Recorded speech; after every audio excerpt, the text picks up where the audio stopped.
Jawohl, ziehen wir uns jetzt mal hier auf ganz entspannt rein, wie Stefan Papadakis von Papadakis Racing so ein 1000 PS Toyota Supra Motor macht. Ne? Also das Ding ist schon ein fettes Ding.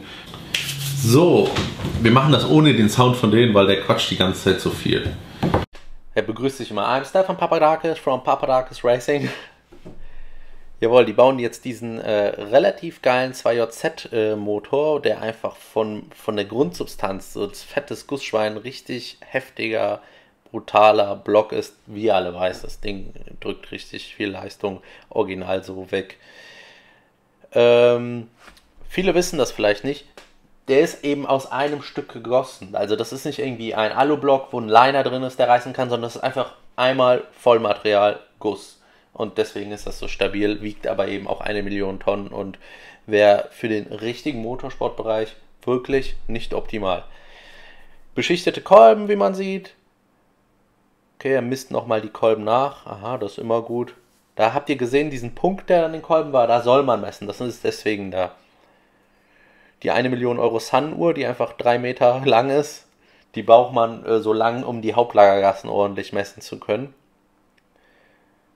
Da misst ihr jetzt das Pleuel aus, das Pleuellagerspiel. Er montiert alles auch mit so einem Grünöl von Lucas.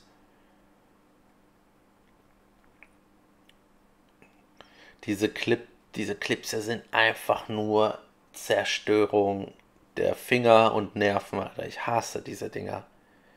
Kolben sind ganz schöne Bauerkolben, aber ich denke, man kann filigrane Kolben bauen, aber ein Kolben, der viel Masse hat, kann auch viel Energie aufnehmen. Seht ihr das, wie breit der da unten ist? Das hat auch Vorteile. Das ist nicht immer nur schlecht, so ein ganz filigraner Kolben. Jawohl, ein bisschen bemalen, sieht nicht so schön aus.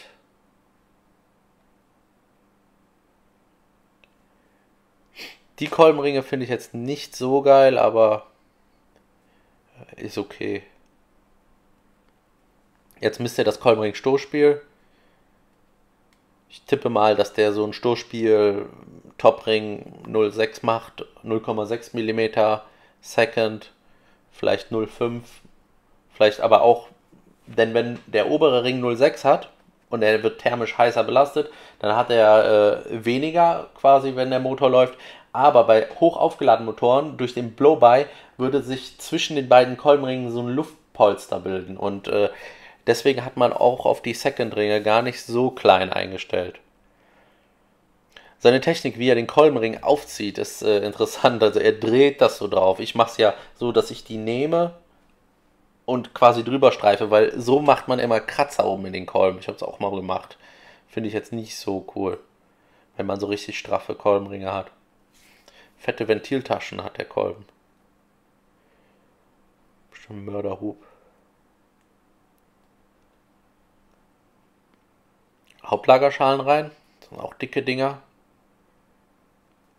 Das sind die Ölspritzdüsen.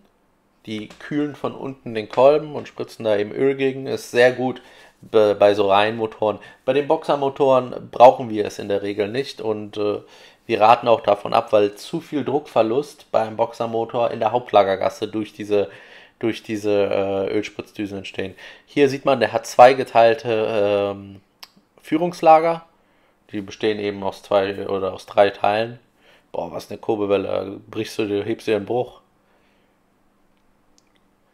Ist, glaube ich, auch eine Original-Kurbelwelle. Ich kenne mich ja jetzt nicht so aus, aber das sah jetzt nicht so high-performance-mäßig aus.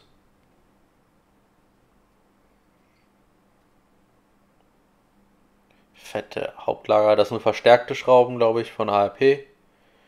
Ordentlich ölen. Oder sind es Original Toyota?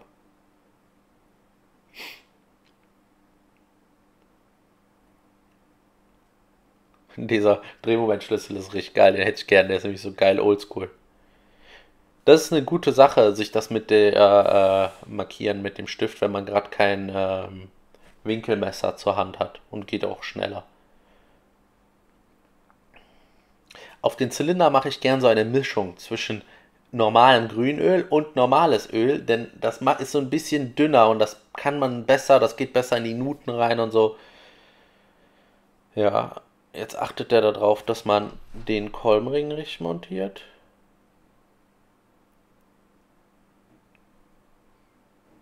Die Pistonring, also die Kolbenmontagehilfen von ALP sind die besten. In meinen Augen. Sind echt gut. Schön mit der Hand. Ich mache es einfach mit dem Hammer, weil das ist für mich bequemer und ich spüre ganz genau, ich habe schon so viel Kolben montiert, wenn was da nicht richtig ist. So, da hat er ARP-Schrauben mit Paste verwendet. Aber wie ich sehe, misst er nicht den Stretch der Schraube. Das kann man besser machen. Also ganz grob, schnell erklärt, eine Schraube dehnt sich beim Festziehen und ARP sagt, pass mal auf, nimm unsere Paste und 60 Newtonmeter, dann passt das meinetwegen.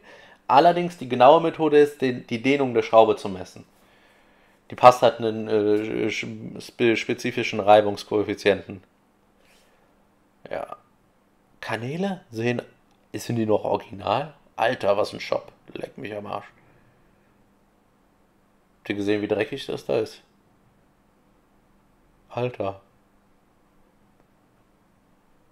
Das ist eine richtig, richtig geile Ventilsitzpressmaschine. So machen die Jungs von NG das auch. Und zwar tut man den Ventilsitz mit einer Kontur schneiden. Da sieht man das. Das ist halt ein Winkel und da, wo der Sitz ist und der Rest ist rund. Das ist halt besser für den Flow.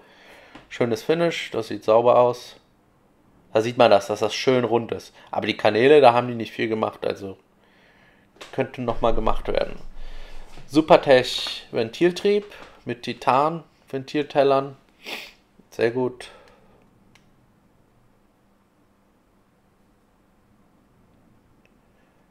Ja, die Keile sollte man immer neu machen. Supertech hat da auch andere Keile für. Die Originalen funktionieren zwar auch, aber die sind was leichter von Supertech. Sind das doppelte Ventilfedern? Ja, ne? Ja, sind doppelte. Der fährt bestimmt harte Camps. Aber er lässt es nicht also er lässt es machen, das hätte ich nicht gedacht. Ne? Also ich dachte, er macht das alles selber. Ich habe es jetzt ganz ehrlich vergessen. Ich habe das Video bestimmt vor 2 Jahren mir mal reingezogen oder 1,5 Jahren. Weil das Coole ist, ich sehe immer, wenn er ein Video hochlädt, dann steigen meine Klickzahlen auf YouTube, weil irgendwie die Zuschauer von ihm gucken auch meine Videos. Ja, da baut sich immer jeder sein eigenes Spezialwerkzeug, um die Dinger raus oder rein zu kriegen. Ich habe ja auf dem Gewindeschneider so eine Lasche geschweißt und ziehe die da immer raus. Kopfdichtung. Das sieht natürlich mega fancy aus mit diesen goldenen Kolben, ne? Ach, das sind scheiß Kopfdichtungen. Die schon so, das ist nix. Na, das ist eine coole Aufnahme, die könnte ich mir mal merken.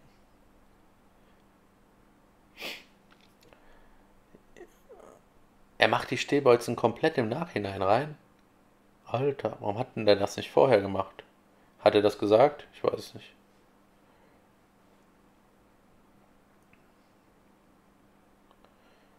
Da noch nie ein Problem mit gehabt.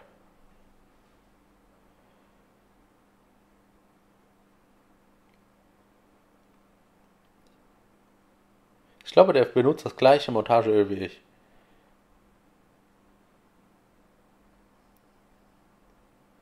Bisschen Fett auf den Simmering.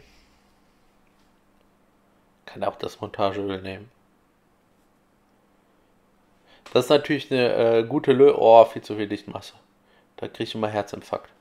Das ist natürlich eine gute Lösung, wenn er den Nockenwellensimmering vorher reinmacht, bevor er die Lagergasse verschraubt. Dann hat man kein Problem mit reinhauen oder so. Dieser kleine Drehmomentschlüssel, den finde ich so geil oldschool mit diesem Anzeige.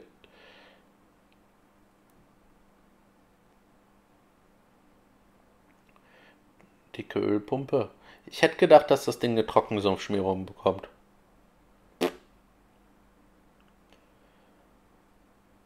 Ich glaube, die fahren mit diesem Motor so Driftsachen. Ne? Ja gut, das geht eh nur 5 Minuten, da können die den Motor wieder revidieren.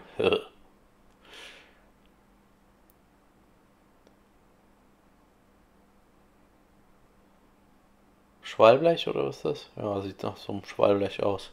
Jetzt mal unter uns gesagt, so ein 2JZ zusammenlegen ist irgendwie auch kein Hexenwerk, ne? Das ist ja wirklich easy.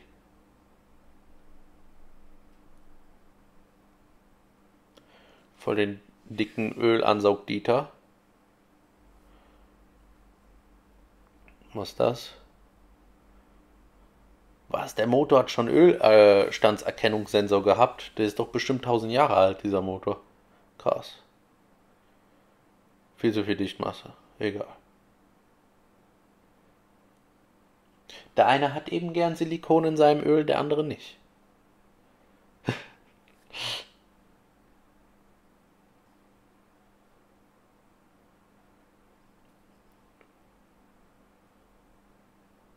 Die Dinger haben doch normal immer so fancy pinke, lilane, goldene Nockenwellensensoren. Was rede ich? Nockenwellenräder. Ah, der hat noch Nockenwellenverstellung.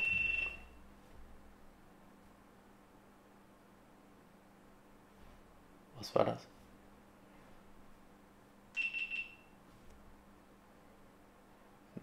GoPro ist am Terror machen. Ey, entspann dich mal. Du störst das Video.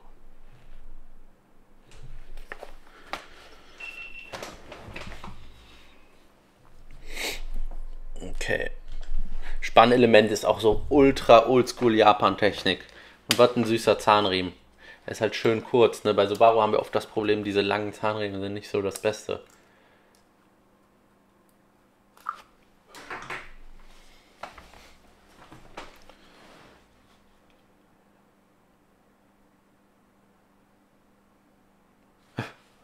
Der Spanner ist so ein bisschen komisch.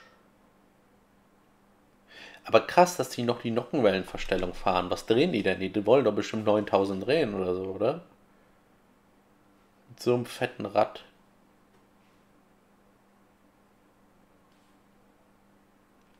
Das ist für die Nockenwellenverstellung die Ölleitung.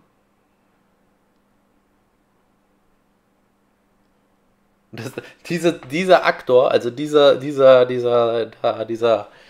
Magnetventil ist exakt das gleiche wie von Subaru. Ist bestimmt auch von Denso. Ich glaube, das ist Denso.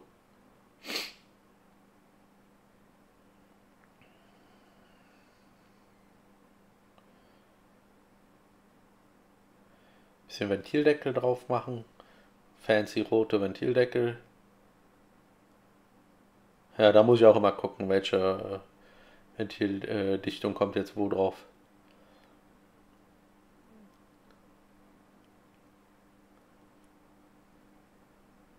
Haben oben einen schönen Dash-Adapter, habe ich schon gesehen.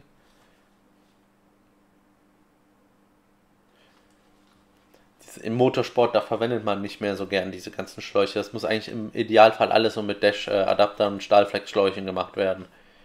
Wenn da was fliegen geht, das ist zu riskant.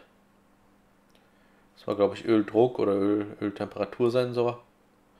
Das ist natürlich cool, wenn der Öldruck wirklich an 2 Stellen messen würde. Ne? Dann kann er sehen, wie viel Druckabfall vorne zu hinten ist. Das wäre interessant. Das ist der Nockenwellensensor.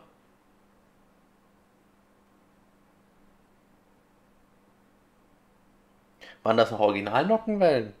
Ich weiß es nicht, ich habe nicht drauf geachtet. Schreibt mal in die Kommentare. Ist auch ein Gefrickel bisschen.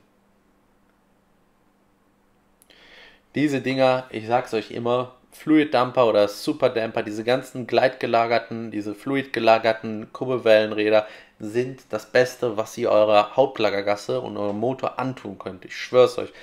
Alle, die noch nicht haben, direkt ordert euch diesen Fluid Damper. Für Subaru habe ich den auch im Shop. Diese Dinger sind Wahnsinn. Der Motor läuft so viel ruhiger danach. War ja auch den neuesten Drehmomentschlüssel ausgepackt, den er nehmen konnte. Das ist gefährlich. Beim Lösen habe ich so einmal hinten eine Schraube abgerissen. Boah, Alter. Da wirft er sich auf das Ding drauf. Ja. Ich glaube, das war's schon. Haben wir es voll? Ja. Mega. Der Mann macht definitiv super Arbeit. Da kein Hate. Richtig geile Videos, die der macht. Und ich hoffe, euch hat einfach dieses Review oder Reaction-Video von meiner Seite gefallen. Und schaut auch das nächste Mal wieder rein, wenn es heißt Dachshund Performance. Haut rein. Ciao.